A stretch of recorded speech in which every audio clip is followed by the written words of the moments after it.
والصلاة والسلام على جميع الأنبياء والمرسلين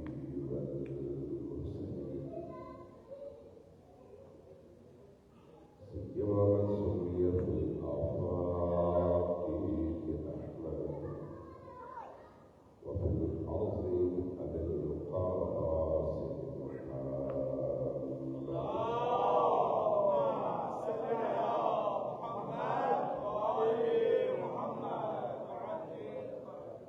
والصلاة والسلام على أولاده الطيبين الطاهرين المعصومين الميامين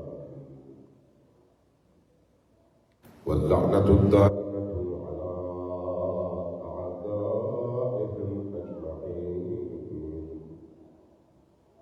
من يوم عداوتهم إلى قيام يوم الدين. أما بعد فقد قال رسول الله صلى الله عليه وآله وسلم: مثل أهل بيتي كمثل سفينة نوح فمن ركبها نجا ومن تخلف عنها غرق وهوى.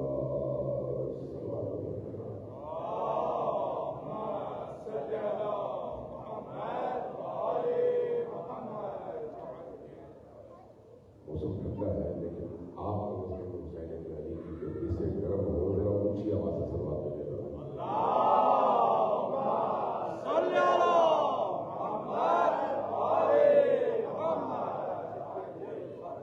اللہ تبارک و تعالیٰ آپ کی اس عزاداری کو اپنی عظیم بارگاہ میں شرف قبولیت عطا فرمائے اور ہم میں سے ہر فرد کو عشق حسین، محبت حسین، مودت حسین اور مودت اہل البیت کی دولت سے مالا مال فرمائے. یہ ایام ہر سال آتے ہیں ہماری زندگی میں، ہر سال چاند نظر آتا ہے، ہر سال ہم 10 ابتدائی دنوں میں پورے زور و شور کے ساتھ مجالس کرتے ہیں، پھر اس کے بعد آہستہ آہستہ ٹھنڈے پڑنے شروع ہو جاتے ہیں. پھر جب بدوئی کی ایام آتے ہیں تھوڑا سا مزید گرمی آ جاتی ہے، پھر اس کے بعد پھر آہستہ آہستہ ٹھنڈے ہو جاتے ہیں. سوال یہ ہے کہ یہ جو عزاداری ہے سید الشہداء ہے جو ہر سال اس کا ایک خاص موسم ہے، خاص وقت ہے، اس وقت یہ آتا ہے. یہ آیا موسموں کی طرح سے ایک موسم ہے یا اس کا کوئی اس کائنات پر اثر ہے، اس دنیا پر، اس عالم پر اس کا کوئی اثر ہے. امام حسین علیہ السلام سے ہمارا تعلق آیا ہمارے مفادات کے گرد گھومتا ہے یا اللہ تبارک و تعالیٰ کی مشیت کے ہم پابند ہیں؟ آیا حسین سے ہمارا عشق، آل حسین سے ہمارا عشق ایک جذباتی وابستگی ہے یا اس کے پیچھے کوئی شعور ہے، کوئی حکمت ہے، کوئی پیغام ہے اور اس کا کوئی اثر بھی ہے؟ حسین ابن علی علیہ السلام سے مربوط اور متعلق جتنے بھی امور ہیں، جتنے بھی کام، چاہے وہ مجالس کے انعقاد کی صورت میں، چاہے وہ کسی اور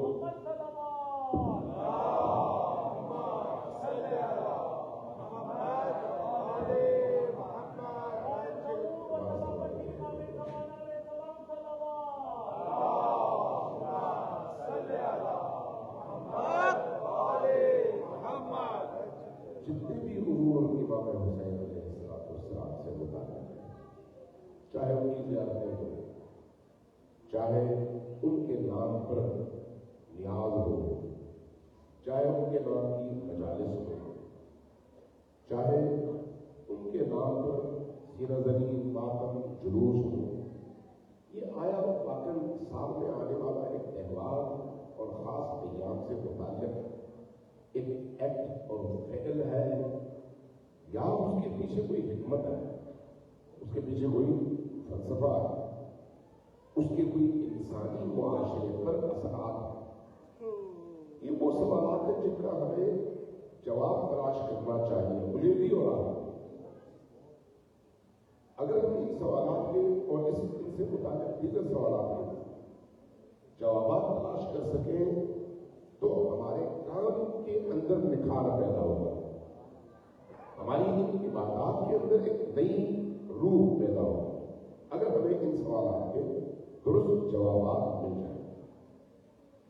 حسین بن علی کا واقعہ، کربلا کا واقعہ، اگرچہ تاریخ کے اعتبار سے ایک تلخ ترین واقعہ ہے جس نے اس زمانے کے انسانوں کو متاثر کیا اور اس کے دیر تک اثرات اس معاشرے کے اندر رونما ہوتے ہوئے نظر آئے، لیکن دوسری طرف اگر آپ انسانی تاریخ میں دیکھیں تو بڑے بڑے حادثے ہوتے ہیں، بڑے بڑے واقعات ہوتے ہیں۔ ایک بم مارا گیا، 2.5 لاکھ 3 لاکھ بندے، جن میں معصوم بچے بھی تھے، بوڑھے بھی تھے، بیمار بھی تھے، صحت مند بھی تھے، مسلم بھی تھے، غیر مسلم بھی تھے، ہر طرح کے لوگ تھے، سارے کے سارے بھائی آ گئے۔ تو چھوٹا ظلم تو نہیں ہے۔ اگر اس اعتبار سے دیکھا جائے تو یہ بھی ظلم ہے اور وہ بھی ظلم ہے۔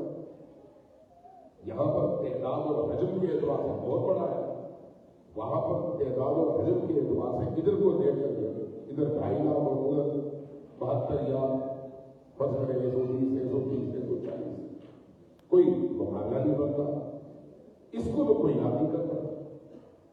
اس کے لیے بس سال میں ایک دن خاموشی ہو جاتی ہے، ایک دن یاد کر لیتے ہیں کہ فلاں موقع پر یہ واقعہ ہوا۔ اس طرح کے آپ کو بہت سارے واقعات تاریخ کے اندر ہیں، لیکن جو تاثیر کربلا کی ہے وہ تاثیر آپ کو بڑے سے بڑے واقعے کے اندر نہیں ملے گی۔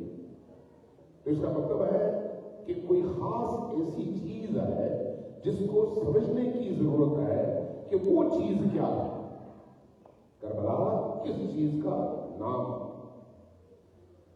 اب میں جو چیز آپ کی خدمت میں پیش کرنا چاہوں گا وہ یہ ہے کہ اللہ تبارک و تعالیٰ نے اس کائنات کا نظام اس طرح سے بنایا ہے کہ اس کا پیغام زندہ رہے۔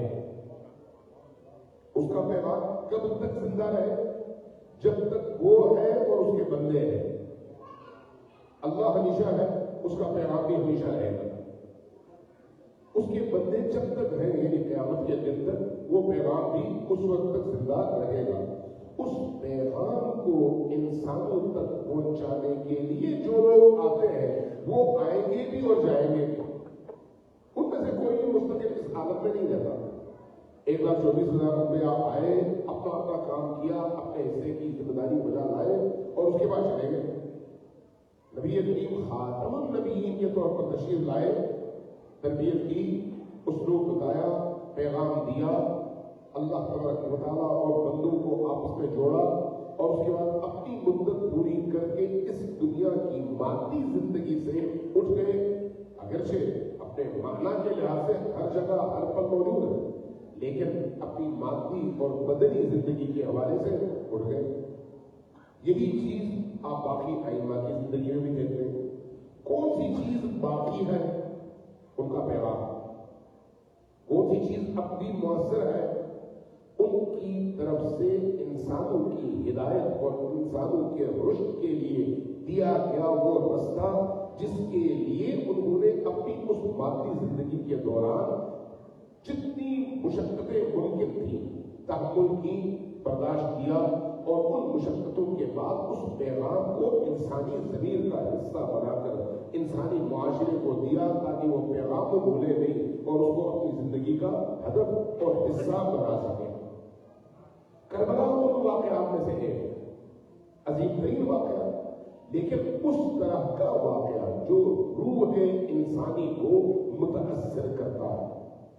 اس لیے جب ہم کربلا کی بات کرتے ہیں تو کربلا صرف 60 اور 61 ہجری کے کچھ واقعات کا نام نہیں ہے۔ کربلا مکتب ہے، کربلا روح ہے، کربلا آکسیجن ہے، کربلا انسانی معاشرے کی ضرورت ہے. وہ انسانی معاشرہ جب ہو، جہاں ہو، جس زمانے میں ہو، جن جغرافیائی حدود میں ہو، وہاں پر اس آکسیجن کی ضرورت ہے. کیوں ضرورت ہے؟ اس لیے کہ انسان انسان ہے. اس انسان کو انسان رکھنے کے لیے جس روح اور آکسیجن کی ضرورت ہے اس کا نام ہے کربلا. اگر انسان حیوان بننا چاہے تو پھر اس سے بے نیاز ہو. اگر انسان انسانی حدود سے خارج ہونا چاہے تو ہو سکتا ہے وہ اس سے بے نیاز ہو جائے. لیکن اگر انسان انسان رہنا چاہے اور اپنے رب کا بندہ رہنا چاہے، اپنے رب کے ان تمام عرصوں میں انبیاء کے ذریعے سے پہنچائے ہوئے پیغام پر گامزن رہنا چاہے، تو اس کے لیے جو چیز سبب بنتی ہے کہ وہ انسان اس پیغام سے جڑا رہے، اس چیز کا نام ہے کربلائے حسین. اس لیے کربلائے حسین کوئی رسم نہیں ہے، اسی لیے ایک کلچر نہیں ہے، صرف ایک روایت نہیں ہے صرف، بلکہ عقیدہ بھی ہے اور اس عقیدے کے ساتھ اس کے مطابق عمل بھی ہے. یعنی عقیدے اور عمل کا امتزاج کربلائے حسین کہلاتا ہے. لہذا جب ہم عقیدے اور عمل کے اس امتزاج کو اپنے سامنے رکھیں تو ہم زندہ ہو جاتے ہیں. لیکن اگر ان میں سے کسی ایک کو رکھیں دوسرے کو چھوڑ دیں تو ہم گمراہ ہو جاتے ہیں. عقیدہ رکھیں عمل چھوڑ دیں تب بھی گمراہ ہے، اور عمل رکھیں عقیدہ چھوڑ دیں تب بھی گمراہ ہے. عقیدہ کیا ہے؟ ظلم اور جبر کے خلاف اور توحید کی اس روح کو معاشرے کے اندر زندہ کرنے کے لیے جدوجہد. توحید کی روح. توحید کا کیا تعلق ہے کربلا کے ساتھ؟ بہت گہرا تعلق ہے، بہت ہی گہرا تعلق. جب آپ کہتے ہیں لا الہ الا اللہ، یعنی میں تمام خداؤں کو ایک طرف رکھ کر ایک کا اقرار اور سب کا انکار کرتا ہوں، تو اس کا مطلب کیا ہے؟ میں اسی کو سب کچھ سمجھتا ہوں. جب میں اسی کو سب کچھ سمجھتا ہوں تو اس کا کیا مطلب ہے کہ میں اسی پر توکل کرتا ہوں. اس کا کیا مطلب ہے؟ میری زندگی کا جو بھی عمل ہے وہ اس کے مطابق ہے. اس کا کیا مطلب ہے؟ مطلب یہ ہے کہ میرے پاس جو کچھ بھی ہے وہ اسی کا ہے اور میں نے اسی کی طرف واپس لوٹ کر جانا ہے. لہذا جب سے آیا ہوں اور جب تک لوٹتا ہوں اس وقت تک میں نے اس کے حکم کے مطابق زندگی بسر کرنی ہے. اب اگر مشکلات پیش آئے تو کوئی بات نہیں. کیوں؟ اس لیے کہ وہ مشکلات میری زندگی کو نکھارنے کا سبب ہے. اگر کوئی امتحان پیش آئے تو کوئی بات نہیں. کیوں؟ اس لیے کہ وہ امتحان مجھے پختہ کرنے کا سبب ہے. اگر کوئی مصیبت آئے تو کوئی بات نہیں. کیوں؟ اس لیے کہ وہ مصیبت میرے اندر استقامت، پامردی، سربلندی، عزت، وقار اور حمیت پیدا کرنے کا سبب ہے. لہذا جب ہم اس نقطۂ نظر سے کربلا کو دیکھتے ہیں اور کربلا کے آئینے میں توحید کو دیکھتے ہیں تو جس شخص نے کربلا کے آئینے میں توحید کو سمجھا وہ کبھی بھی کسی غیر اللہ سے خوفزدہ نہیں ہوتا. ہماری درس کا حق کا سیدھا راستہ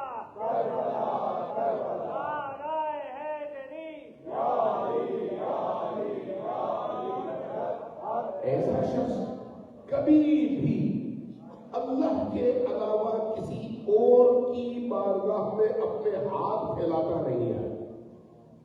ایسا شخص کبھی بھی اللہ کو چھوڑ کر کسی اور کو اپنی امیدوں کا محور اور مرکز بناتا نہیں ہے.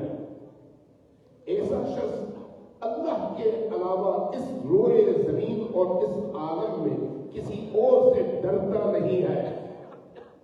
ایسا شخص اللہ کو چھوڑ کر کسی اور کی طرف دستے طلب نہ دراز کرتا ہے اور نہ اس سے یہ امیدیں لگاتا ہے یہ مجھے روزی دے گا، یہ مجھے عزت دے گا، یہ مجھے نوکری دے گا، یہ میری مشکلات کو حل کرے گا. نہیں، اس کی زندگی کا محور و مرکز صرف اور صرف خدا ہوگا. صرف وہ سمجھنا. تو کیا اس کا مطلب یہ ہے کہ انبیاء کی نفی ہو گئی؟ کیا اس کا مطلب یہ ہے کہ کربلا والوں کی خود امام حسین کی ائمہ اطہار کی نفی ہو گئی؟ نہیں، ہم نے تو صرف خدا سے لینا. نہیں، مطلب یہ نہیں ہے. اس کا کیا مطلب ہے؟ اس کا مطلب یہ ہے کہ خدا نے جن کو ہماری ہدایت کے لیے بھیجا وہ ہے جو اس رب اور ہمارے درمیان فیض کا ذریعہ ہے. لہذا ان کو اپنی زندگیوں میں شامل کرنا گویا خدا کی عبودیت کے نیچے آنا ہے. ان ہستیوں سے اپنے آپ کو جوڑنا گویا خدا سے جوڑنا ہے. اس لیے کہ ان کی الگ کوئی شناخت نہیں ہے. ان کی جو بھی شناخت ہے وہ الہی شناخت ہے. لہٰذا جب ہم ائمہ اہل البیت کی بات کرتے ہیں تو ائمہ اہل البیت کی پیدائش سے لے کر شہادت تک ان کی زندگی کا ہر عمل الہی عمل ہے. اس لیے ہمارے لیے حجت بھی ہے. جب وہ الہی عمل ہے تو اس الہی عمل کو اپنانا اور اس کے پیچھے چلنا توحید کے سائے میں حرکت کرنا ہے. توحید کے سائے میں تو امام علی ہو، خود نبی کریم ہو، امام حسن ہو، حضرت زہرا سلام اللہ علیہا ہو، حضرت امام حسین ہو، باقی ائمہ اطہار ہو، حتیٰ حضرت حجت ہو، ان تمام ہستیوں سے جڑنا یعنی خدا سے جڑنا. خدا سے جڑنا. کربلا اس حقیقت کا جلوہ ہے جو ہر سال ہمیں ایک نئی زندگی دیتا ہے. کربلا وہ حقیقت ہے جو ہماری زندگیوں کے اندر ایک نئی سوچ ڈیولپ کرتی ہے اور ہماری تھکن کو بھی دور کرتی ہے ذہنی طور پر، اور روح کی آلودگی کو بھی دور کرتی ہے. اور کربلا کے ان ایام کے نتیجے میں ہمارے جو خلیے ہمارے وجود میں سوئے ہوتے ہیں ان کو دوبارہ یہ زندہ کرنے کا سبب بھی بنتا ہے. کربلا کے اندر یہ روح موجود ہے. ایسے ہی جیسے آپ کا ڈیڈ موبائل آپ اگر چارجر کے ساتھ لگا کر اس کو اگر بجلی کے ساتھ اٹیچ کر دیں تو تھوڑی دیر تاریخی رہتی ہے، لیکن آہستہ آہستہ اس میں حیات دوڑنا شروع ہو جاتی ہے، زندگی دوڑنا شروع ہو جاتی ہے اور ایک وقت آتا ہے وہ فلی چارج ہو جاتا ہے. جس طرح موبائل چارج ہوتا ہے اسی طرح سے انسان کو بھی چارجنگ کی ضرورت ہے اور اس کی چارجنگ کا ذریعہ کربلا ہے. اور کربلا ہمیں جس طرح سے چارج کرتی ہے وہ طریقہ کیا ہے؟ کربلا رستہ ہے. اور چارج کرنے کی جو طاقت ہے وہ اللہ کی طرف سے ہے. تو گویا کربلا ہمیں اللہ سے جوڑ کر ایک نئی زندگی دے کر دوبارہ سے معاشرے کے اندر کربلائی رول ادا کرنے کے قابل بنا دیتی ہے. ذرا اونچی آواز سے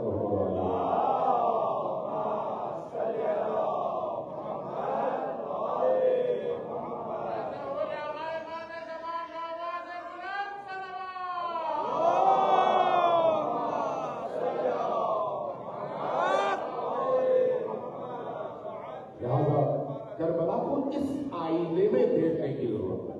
اس آئینے میں اس لیے کربلا کسی زمانے میں محدود نہیں ہے. اسی لیے کربلا کسی علاقے میں محدود نہیں ہے. اسی لیے کربلا کسی خاص مقام کا نام نہیں ہے. شہر ضرور ہے لیکن شہر کربلا نہیں ہے. یہ ذہن رکھیں. ہم کربلا کہتے ہیں اس شہر کو جہاں پر امام حسین مدفون ہے. کربلا یعنی حیات، کربلا یعنی زندگی. وہ شہر نہیں کربلا جس کا تعلق حسین ابن علی سے ہے. جس چیز کا تعلق حسین ابن علی سے ہے وہ حیات بشری کی ضمانت ہے. وہ انسان کی ضمانت ہے کہ انسان کو زندہ کر سکے. اب اسی کربلا کے اندر آپ کو امام حسین علیہ السلام کے مقابلے میں کھڑے ہونے والے یزیدی لشکر کے مردار بھی ملیں گے. وہ بھی وہی مطلب ہے. تو اس کی وہ زمین اس حوالے سے اہم نہیں ہے کہ وہ شہر ہے. اس حوالے سے اہم ہے کہ وہاں پر حسین ہے. یعنی حسین کی وجہ سے اس سرزمین کی قدر و قیمت ہے. لیکن اگر اسی سرزمین کے ایک حصے میں کہیں پر کوئی یزیدی دفن ہو تو اس کی کوئی قیمت ہے نہیں. زمین وہی ہے لیکن وہ زمین اس کو کوئی فائدہ نہیں پہنچاتی. فائدہ کس کو پہنچاتی ہے؟ اس کو جو اس زمین سے نہیں اس زمین میں موجود اس فکر اور اس ہستی سے جڑ جائے. لہذا کربلا سے جڑنے ہونے کے لیے عراق کے شہر کربلا جانا فرض نہیں ہے، بلکہ حسین ابن علی سے جڑنا فرض ہے۔ ہو سکتا ہے ایک شخص کربلا میں ہو، سالہ سال گزرے اور حسین کی بارگاہ میں ایک دفعہ سلام کی، اس کو توفیق نہ ملے، وہ کربلا میں ہوتے ہوئے کربلا میں نہیں ہے۔ اور ہو سکتا ہے ایک شخص کربلا شہر میں نہ ہو، وہاں سے ہزاروں کلومیٹر دور ہو، لیکن اس کا پل پل کربلا میں گزرے، اس لیے کہ اس کا دل حسین ابن علی سے جڑا ہوا ہے۔ سلوات دیجیے محمد علی۔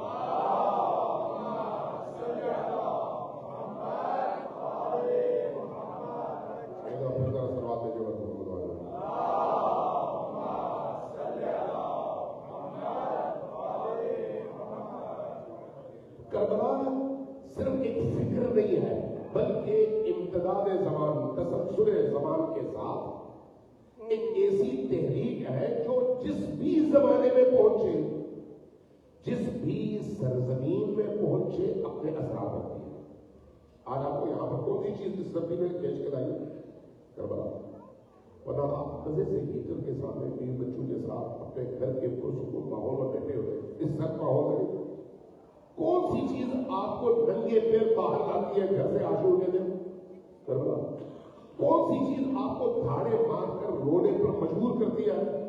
کربلا۔ کوئی مادی کیفیت نہیں، ہو سکتا ہے کسی بندے کا جوان بیٹا وفات پا جائے، لیکن وہ اس طرح سے دھاڑے مار کر نہ روئے، باپ وفات پائے اس طرح سے دھاڑے مار کر نہ روئے، لیکن حسین ابن علی پر انسان دھاڑے مار کر روتا ہے، وہ بھی کب؟ 1450 سال گزرنے کے بعد۔ اتنے لمبے عرصے کے، ابھی کل کی بات تو نہیں ہے، 1500 سال پرانی بات ہے، لیکن آج کا انسان 1500 سال پرانے اس واقعے کے، اس عظیم ہیرو کے لیے اس طرح سے تڑپ کر روتا ہے جیسے ابھی اس کے سامنے کا واقعہ ہو۔ کیوں؟ اس لیے کہ اس کی روح جڑی ہوئی ہے، اس کی روح جڑی ہوئی ہے، اس کی سوچیں جڑی ہوئی ہے، اس لیے کہ وہ جو کربلا کی روح ہے وہ زمانے کے تسلسل کے ساتھ منتقل ہوتی رہی ہے، اور نسل در نسل انسان کے اندر کی دنیا کو پاکیزہ کر کے جہاں تک انسان پہنچتا ہے وہاں تک یہ فکر پہنچتی ہے اور انسانوں کی تطہیر کا سبب بنتی ہے۔ اور ہر لوگ، ہر زمین میں، ہر جغرافیہ میں اس کی ایک دلیل آپ افریقہ چلے جائیں، وہاں پر وہ بیچارے کالے، جن کی پوست کالی ہے، دل سفید ہے، حسین ابن علی کا غم مناتے ہوئے روتے ہوئے آپ کو گئے۔ آپ کو برصغیر جائے، وہاں پر اسی طرح کی کیفیت نظر آئے گی۔ آپ دنیا کے کسی بھی کونے میں چلے جائیں، جہاں حسین کا پیغام پہنچا، جہاں حسین کا نام پہنچا، جہاں پر حسین کے خون کے اثرات پہنچے، وہاں پر آپ کو یہ جو زندگی ہے، زندگی کی حرارت وہاں پر آپ کو موجود ملے گی۔ اس خون میں، اس تحریک میں، اس فکر میں یہ جان ہے کہ کسی بھی معاشرے کو کربلائی معاشرہ بنا سکتا ہے، اس میں یہ قوت موجود ہے۔ اب باری آتی ہے اس معاشرے کی کہ اس معاشرے میں کیپیسٹی کیا ہے۔ آپ کے بجلی گھر سے جو بجلی آتی ہے وہاں پر آپ کے اسی حال میں آپ نے مختلف بلب لگائے ہیں، یہ جو آپ کا بلب ہے میرا ہے 0 کا ہے، اس کا یہ جو بلب ہے ہو سکتا ہے 500 واٹ کا۔ ان بلبوں میں سے کس بلب کی روشنی زیادہ ہے؟ اس کی، اس کی نہ ہونے کے بعد، لیکن روشنی تو ادھر بھی ہے۔ اس فرق کی وجہ کیا ہے؟